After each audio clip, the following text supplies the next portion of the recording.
And we're back with Night Bites. I'm your co-host, Robin Coleman. I'm your host, Clark Garen, and before we left, you were complaining about the Iraq War. Now, what's so bad about that war? First of all, weren't we supposed to be in Afghanistan? Well, Afghanistan got to be too big a mess. Okay, You so know, somebody realized we couldn't win it. Mm-hmm. So they went and picked somebody we could beat. Right. Little Saddam Hussein. Yeah, a little repercussion for what happened to Daddy, in my opinion. But, I mean, I think that military campaign worked great. We took that place over and nothing flat. And now what are we doing? Well... Nothing. Well, that's... It's a police-occupied state. We're not making any progress. It's horrendous. horrendous. Killings are down. They aren't killing. So is our economy, and that's part of the reason why. Okay. Well, you mean we should have put money, putting money in Iraq was worse than putting money in the inner city? But wasn't that better than putting money in the inner city? Oh, yeah, definitely. Yeah, sure. Yeah. Mm-hmm. Help Iraqis instead of Americans? Yeah. Great idea. Well, it's truly disgusting.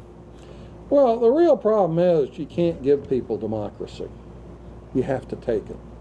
And I never liked the Iraq War. I never liked it from the start. I'm very disturbed that McCain does. But one of the things I realized when I read Bob Woodward's books is that Iraq really could have been a success. The campaign to overtake the country was very successful. It was the occupation that failed. Because when these nutcases in the Bush administration were looking for people to run the occupation, the fact that you had experience anywhere else in nation building, didn't care. Right. The fact that you had experience with working with tribal people, didn't matter. The only thing they wanted to know is whether you were against Roe versus Wade. If you were against abortion, right, that was the criteria to be hired. And they hired the biggest group of idiots you've ever seen. I completely agree. And it really disturbs me on how the right is so Christianly driven. It's so Catholically driven. And that's the whole point of this problem, I think. Well, you know, that's something that we on the coast, the two coasts who are more liberal, are going to have to address. The other night I was watching Ben Stein, who's a very brilliant humorist. I love Ben Stein. He was on, I believe it was Larry King. And they also have Robert Rubin on, who used to be, I think, our Treasury Secretary, Secretary of Labor under Clinton, one of those things. He's big in the Obama campaign. Right. They were discussing economics. And Ben Stein really understands economics. He's a very wealthy man. Definitely. And he was agreeing with everything that Rubin was saying on behalf of Obama for economics. And Rubin finally confronted and said, "Look, Ben, you agree with us. Why don't you join us?" And he said, it just came out. He wasn't expecting that. And it came out. One of those utterances he wasn't planning on and probably wished he hadn't have said. He said, well, I'm pro-life. I could never be involved with you because I'm pro-life. I could never be involved with anybody who wasn't pro-life. The separation of church and state was what this country was based upon. Not anymore. Not anymore. And that's a really frightening thing, and I think everyone needs to think about that. It's terrifying. It is the road to fascism, in my opinion. But the real problem is that this is, unfortunately, a democracy. Everybody gets to vote. And while I share a lot of your ideas, I'm beginning to look at the concept. We have this big block of people in the center of the country who are one-issue voters. Right. You're against abortion? Great. I will vote for you. I don't care what else you want to do. If you're against abortion, you have my vote. I don't care if you're going to put me in the poorhouse. I don't care if you're going to put me on the street. Which is what's happening, by the way. Yeah. As long as you're against abortion, you have my vote. And so those same people are behind the death penalty. Well, I said abortion. They're not pro-life. They're pro-fetus. As long as once it's born, it's okay to kill it. But these are not necessarily people who think logically. They think emotionally. But the problem is there's such a big number of them that those of us who do think logically are going to have to start realizing we're going to have to do something to appease them. How do we bring logic to the center of the country? And to some parts of the coasts as well. Well, it's you broads who are going to have to pay the price, because you're going to have to give up the right of abortion. While you still have some other rights, you're going to have to do something to get these people on board. And just as Lincoln said, we can't live half free and half slave, as he said, 150 years ago now? Something like that. It doesn't seem like we can live half in favor of abortion and half against abortion. It's just as big a division.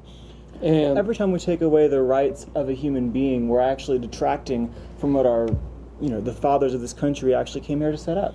Yeah, but the problem is that the people in the center of the country, they believe the fetus is a human being with rights too. Now, while I might disagree with that, and you might disagree with that, as I want to make it clear, I am not happy with this. I support the right of abortion.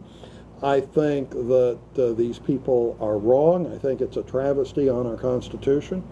But I'm a pragmatist. I'm looking at this and I'm saying we need them to get off of that issue and look at something else, or they're going to take me down that road to poverty. Right. They're going to not only down to poverty, they're going to take me down the road to a loss of my rights. And it is... And a loss of our international favor, for that matter, too. We've become from one of the most beloved countries to one of the most hated. I was in Europe recently, and there was a lot of anti-American sentiment. People actually didn't want to admit they were from this country, and that's sad. That's so sad. I can't. What have the Europeans got against us? The fact that we're in the Iraq War and that we are this police state getting involved with everything, even if someone doesn't want us to, and there was no reason for us to be over there, but we're going backwards, I understand. But it was shocking to me to see USA with a big circle and a line through it. A lot of anti-U.S. sentiment. Well, you know what fascinated me? What's that? Was over Georgia. Because the Russians had every bit as much... Which Palin can see from her house, by the way. Yeah, right. Okay. But not Georgia. She can only see Siberia. Well, maybe there's a message in that she can see Siberia. But the same rationale that George W. Bush had for going into Iraq works as an explanation about why the Russians went into Georgia. Rationale and George W. Bush, again, a contradiction. No, the same rationale, the same reason, the same not reason. He went into Iraq to supposedly protect the people from an evil leader, and the Russians went into these two provinces of Georgia who wanted to be Russians. They didn't want to be Georgians. They didn't like them. They didn't want anything to do with them. Right. And so Russia went in to protect people who were loyal to them. And somehow that's not okay, but going into Iraq with people who had nothing to do with us is okay. But there's just no credibility to the argument. None whatsoever. And and that's one of the things that disturbs me about both Barack and McCain, is that none of them are addressing that point. No, that's true. And the thing that bothers me the most is this acceptance of torture as a negotiating technique, as a interrogation technique. And a question about, whether the Bill of Rights applies to everybody. I never thought I would live to see that. No. But we have to start looking to do something to make people more aware of these rights. And I think it starts from taking the issue of abortion off the table. We've got to let these people win, or they're not going to listen to anything else.